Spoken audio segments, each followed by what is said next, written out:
Selamat siang, sudah jam 13.30 dan Anda sudah mengerjakan pretest dan kita ketemu untuk kesekian kalinya setelah kita sama-sama sekolah dan bekerja di rumah masing-masing. Masih kerasa di rumah apa enggak kira-kira? Udah bosan dong. Sudah bosan ya? Enggak dong. Ya harus sabar. Sekarang kita semua menghadapi ini semua. Jadi kita membicarakan hari ini tentang masalah ginjal ya. Oleh karena itu, saya ingin bertanya pada Mbak Fitrania. Mbak Fitrania, Iya dong. apa ya fungsi dari ginjal itu, Mbak? Yang Fungsi dari ginjal. Sesuai pengetahuan saudara apa aja? Fungsi dari ginjal itu untuk menyaring darah, kemudian untuk membuang zat-zat sisa metabolisme. Misalnya apa? Vitamin yang Misalnya apa? Zat metabolisme itu misalnya apa? Yang Anda ketahui. bilirubin, biliverdin. Oke, aja itu aja. Nanti aja Terus kalau belum tahu yang lain nanti akan kita jelaskan ya. Ya, intinya seperti bilirubin ya. Kemudian apalagi Mbak? kelebihan vitamin. Kemudian untuk ekskresi urea. Kelebihan vitamin itu misalnya kasus apa, Mbak? Misalnya, vitamin apa yang dibuang di ginjal?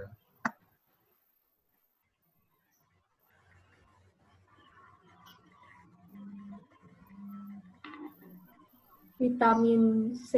Nah, vitamin C itu kebutuhannya berapa di dalam tubuh kita ini?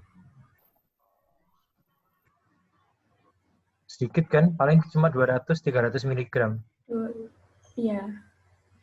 Maksimal ya 500 kalau misalnya sekarang ini kita dengar untuk mencegah COVID itu dibutuhkan vitamin C yang tinggi gitu ya. Itu maksimal 400-500. Tapi ada nggak orang yang meminum vitamin C sampai dengan 1000 mg? Iya, itu ada. Misalnya minuman apa yang 1000 vitamin C. Ya, misalnya minuman apa itu, Mbak? UC 1000. UC 1000. Nah, kira-kira kalau kebutuhannya tubuh itu hanya 400, 300, maksimal 500. Ya maksimal 400-an itu. Kemudian diberi 1000. Bahkan ada yang Berarti dibuang setiap hari ya. Kira-kira terus gimana? Memberatkan kerja ginjal. Ya hanya dibuang melalui urin kan. Berarti Anda beli Iya. vitamin C 1000 itu hanya untuk dibuat kencing aja. Hanya dilewatkan ke ginjal supaya dibuang menjadi kencing. Ya. Karena kebutuhannya 400 ya cukup 500 maksimal lah. Atau sampai 1000, ya. Tapi kan iklannya kan tidak begitu. Iklannya kan makin tinggi makin bagus kan. Ya kan padahal kebutuhan tubuh kan cuma 400-an. Ya. Oke, setelah itu apa lagi, Mbak?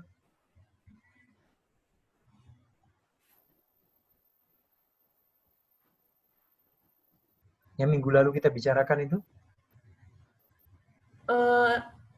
Mengatur tekanan darah. Iya. Kemudian Mbak Adinda, tolong. Minggu lalu kita membicarakan salah satu fungsi ginjal di dalam kuliah darah itu apa, Mbak? Fungsi apa itu?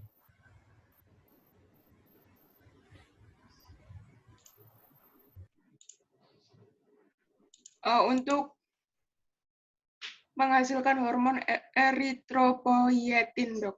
Nah, untuk hematopoiesis. Jadi fungsi eritropoietin, hematopoietik ya. Jadi fungsi untuk menghasilkan sel-sel darah. Ya, ada lagi satu fungsi lagi, tapi kok Anda kayaknya belum ada nggak, Mbak Andina bisa melengkapi lagi?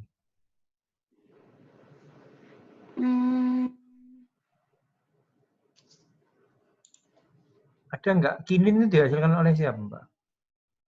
Apa, Dok? Kinin. Kinin. Ya.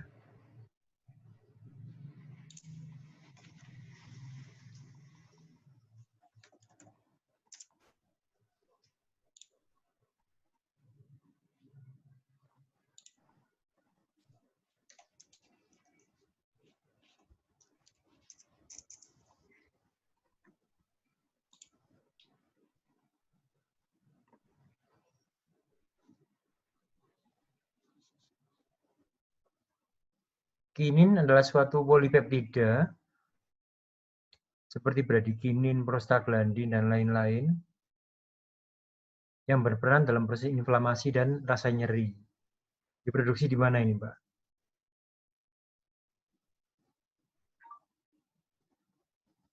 Diproduksi Di di mana? tubulus contortus distal, Dok. Nah, ya, berarti salah satu fungsi ginjal adalah berperan dalam proses inflamasi. Oh Jadi ya. fungsinya banyak, nggak hanya menjaga tekanan darah, nggak hanya menjaga volume plasma, nggak hanya menjaga keseimbangan elektrolit, nggak hanya membuang metabolit, tapi ada fungsi eritropoietin dan fungsi inflamasi, ya. Jadi fungsinya banyak ya, Anda harus tahu semua itu ya. Kemudian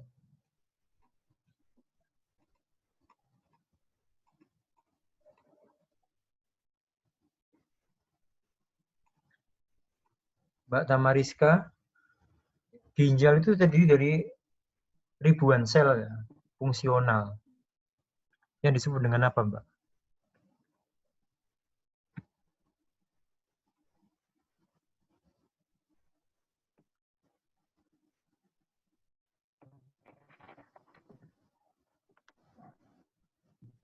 Nefron. Nefron, bagus. Sebutkan sih beberapa bagian dari nefron itu apa aja? Yang dari nefron. Glomerulus, tubulus proximal, loop of Henle, tubulus distalis, collecting duct. Collecting duct, ya, oke. Bagus.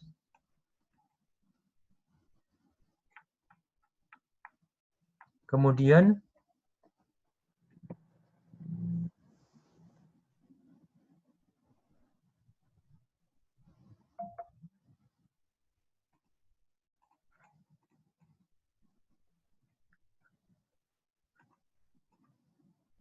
Mbak Faza, tolong hidupkan mikrofonnya.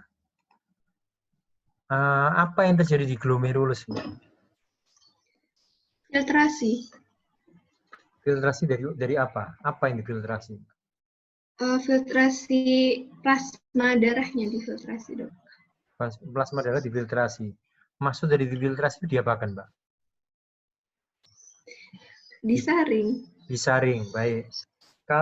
Kalau plasma itu disaring masuk ke ginjal dan yang bertugas menyaring adalah glomerulus, maka proses penyaringan itu akan mengizinkan semua plasma, semua komponen plasma itu masuk ke ginjal apa tidak? Tidak. Tidak. Berapa persen dari semua komponen ginjal yang masuk ke ginjal? Berapa persen dari semua komponen plasma itu yang bisa masuk ke ginjal? 20%. 20%. Yang 80% kembali ke plasma. Plasma 100% masuk ke glomerulus. Yang bisa menembus sekitar 20. Yang 80% masuk kembali ke plasma. Aliran darah. Aliran darah. Sampai di situ paham ya? Apa syaratnya sebuah komponen plasma itu bisa masuk ke dalam glomerulus?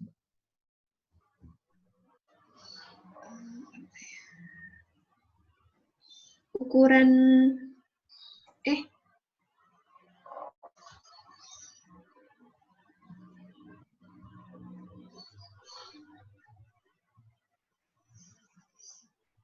Apa syarat sebuah komponen dari plasma itu bisa menembus glomerulus? ukuran komponennya, Dok. Ukuran komponennya harus besar apa harus kecil? Harus kecil. Harus kecil. Mas Chandra, tolong dihidupkan mikrofonnya. Berikan contoh-contoh komponen-komponen di plasma yang bisa masuk ke dalam glomerulus. Contohnya merupakan protein. Yang bisa menembus glomerulus. Yang tadi dikatakan Mbak Faza tadi, komponennya harus berukuran kecil. Yang bisa menembus glomerulus apa aja? Yang bisa berarti bisa ditemukan di dalam tubulus. Protein. Benar Mbak Dewi, protein bisa masuk ke dalam glomerulus? Jawabannya yang benar gimana? Soalnya protein besar ya, ukurannya.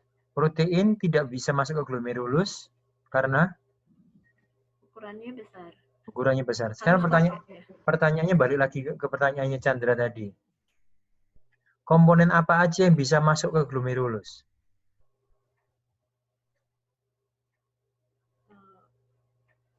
Ion Na, Ion Na, ya, kalium, Mm-mm. glukosa, glukosa, sama H2, air, H2O. H2O. Ya, masuk ya? Oke. Sekarang saya lihatkan satu video.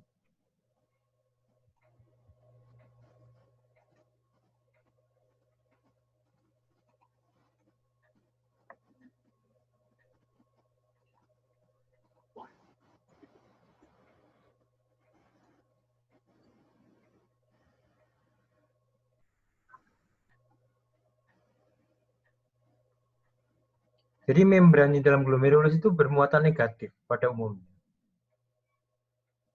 Ya.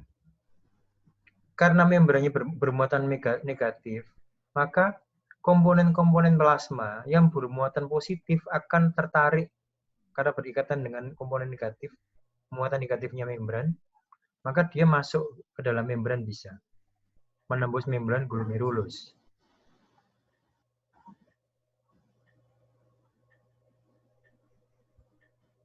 Maaf dok, tadi yang bermuatan negatif itu yang mana ya? Yang bermuatan negatif adalah membran dari glomerulus. Pada umumnya bermuatan negatif. Sehingga muatan-muatan yang komponen di dalam plasma yang bermuatan positif itu lebih mudah masuk menembus glomerulus. Selain ukuran ya. Tadi sudah di-mention ukuran mempengaruhi kemampuan sebuah zat itu menembus glomerulus betul. Karena albumin protein itu ukurannya besar. Harusnya albumin protein plasma itu tidak bisa menembus glomerulus. Karena glomerulus ukurannya kecil, protein ukurannya besar. Dalam keadaan normal, protein tidak bisa menembus glomerulus. Tetapi ada penyebab lain yang menyebabkan protein tidak bisa menembus glomerulus. Kita lihat. Ini yang disebut dengan muatan. Ya.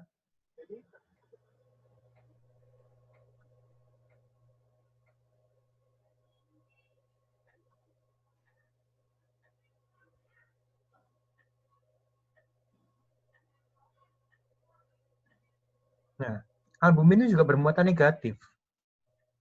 Karena dia bermuatan negatif, maka dia tolak-menolak dengan membran. Membrannya glomerulus ya. Sehingga apa? Sehingga tidak secara normal tidak pernah masuk ke dalam glomerulus. Kalau tidak pernah masuk ke dalam glomerulus, dia tidak pernah masuk ke dalam tubulus dan tidak pernah terbuang ke urin. Ya, ini normalnya loh ya. Dan ini Anda suatu saat ketemu, kenapa kok ada albumin di dalam urin ya? Kira-kira yang rusak apanya? Gitu ya. Nanti Anda bisa menelusuri. Jadi normalnya itu kenapa albumin kok tidak ada di dalam urin? Karena pertama ukurannya, kedua ada muatan yang sama. Ya. Beda dengan natrium. Natrium itu muatannya positif. Dia bisa menembus ke dalam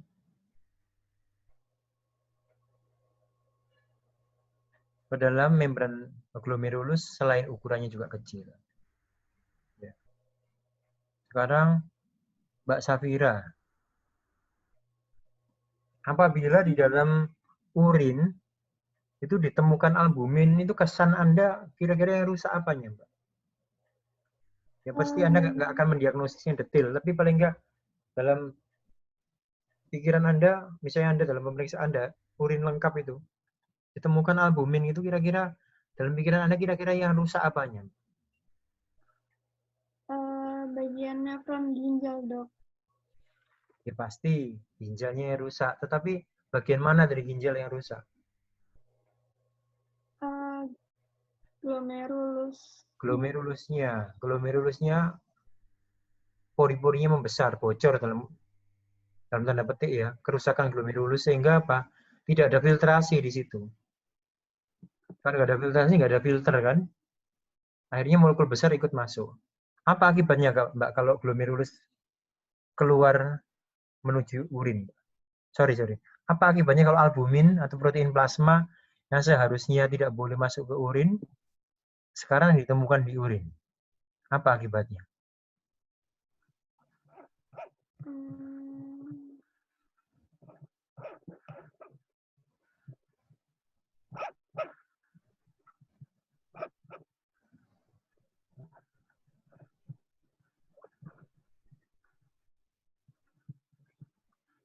Mbak Winnie bisa bantu.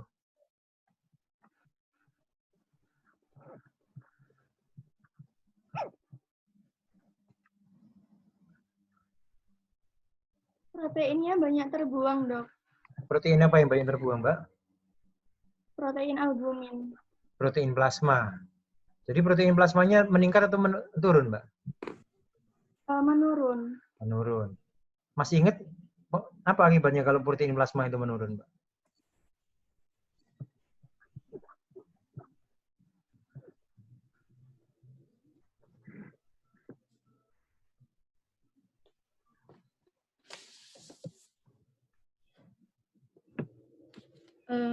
Kalau mau ada proses pembekuan darah jadi sulit, Dok. Pertama, karena ada fibrinogen di situ. Ya. Anda harus tahu bahwa protein plasma itu komponennya kan 3. Apa aja, Mbak? Albumin, fibrinogen,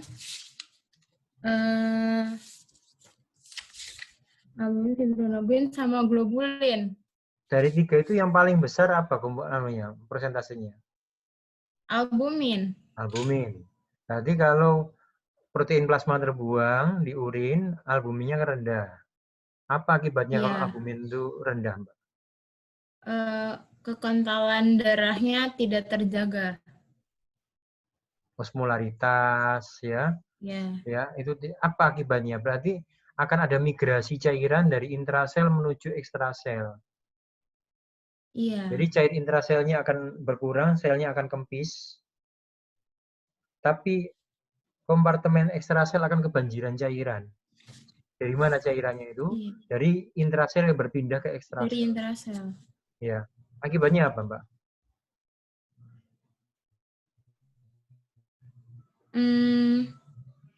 Ödem. Ödem. Jadi badannya bengkak. Tapi bukan bengkak karena gemuk. Yang isinya lemak itu bukan, ya.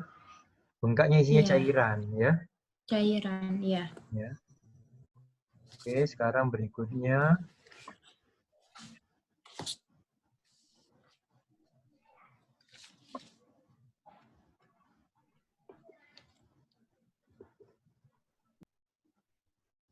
Mbak Nadine nggak ada ya? Oke. Oke, Mbak Nadine, saya mau tanya. Kira-kira berapa persen dari cairan yang masuk ke ginjal itu yang terbuang bersama urin, Mbak? Kenapa, Dok? Dari sekian cc atau sekian liter cairan yang masuk ke ginjal,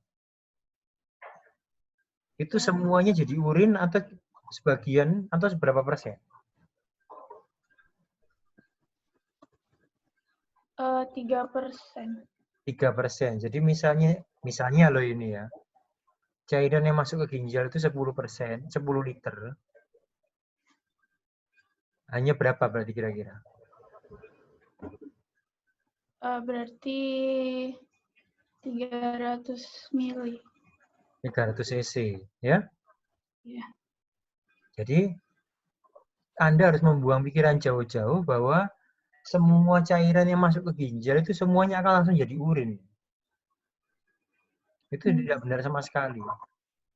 Jadi cairan yang masuk ke ginjal itu hanya 3% yang jadi urin itu maksimal. Bisa 1 atau 2% aja. Kalau Anda puasa, itu cuma 1%. Ya. Maksimal 3% aja akan jadi cairan, akan terbuang bersama urin, akan jadi cairan urin, ya. Yang lainnya akan diapakan, Mbak Mati, Mbak? 97%-nya akan diapakan, Mbak? Didistribusikan ke tubuh. Sebelum didistribusikan, ya masuk ke ginjal 100%. Yang 3% terbuang bersama urin. Yang 97% mau diapakan, Mbak? Oh, direabsorpsi dulu. Direabsorpsi, kemudian jadi beredar kembali di sirkulasi bersama plasma. Jelas ya? Jelas, Dok. Bima Subiakto. Iya, Dok. Banyak tidaknya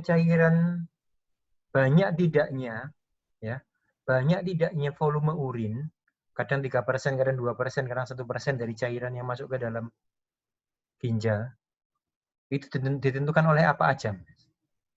Setahu Anda oleh apa aja? Sudah diajarkan di kuliah sebelumnya.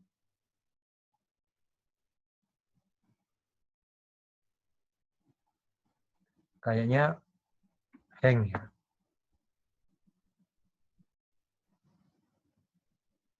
Oke, saya ke